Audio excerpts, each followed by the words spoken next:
Hai guys, kenalin aku Cantika, aku mahasiswa dari Universitas Bali Internasional.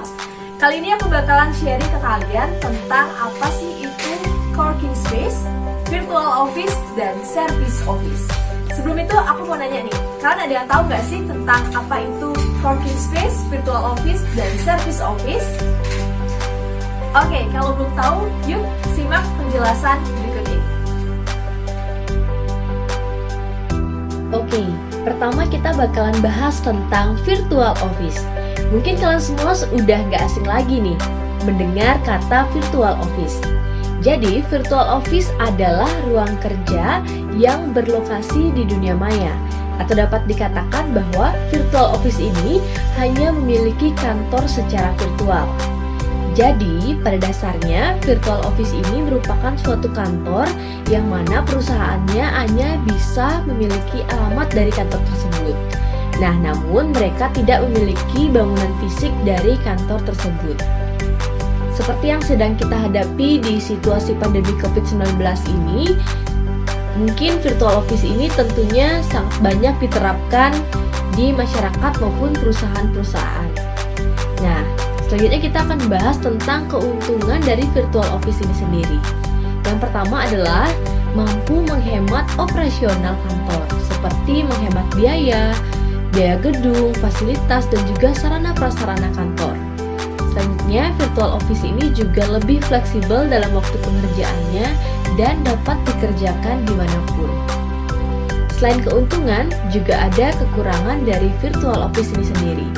Yang pertama adalah hubungan antara karyawan tidak dekat, karena segala sesuatu ini dilakukan secara virtual, jadi tidak adanya komunikasi secara langsung antar karyawan. Selanjutnya, virtual office ini bergantung sekali pada koneksi jaringan internet. Nah, ketika adanya suatu gangguan pada internet, maka itu akan mempengaruhi kinerja perusahaan. Oke, next, selanjutnya kita bakalan bahas tentang coworking space. Nah, kata coworking dapat diartikan sebagai sebuah kerjasama atau berkolaborasi.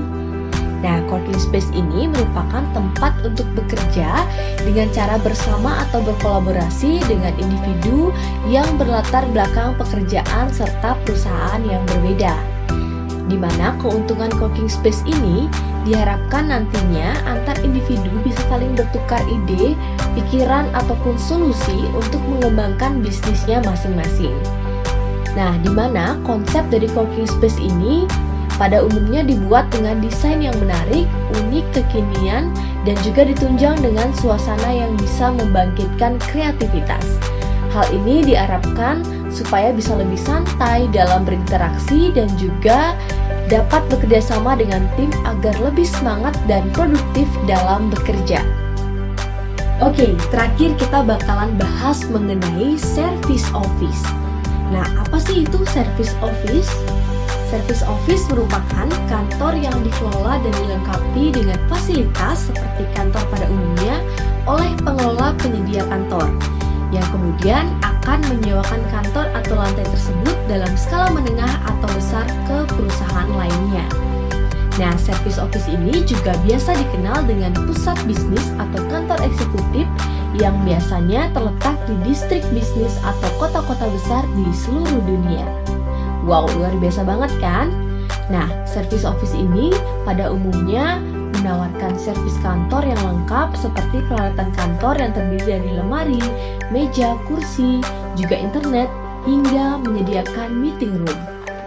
Di mana persyaratan sewanya ini juga tentunya lebih fleksibel dan banyak paket yang ditawarkan.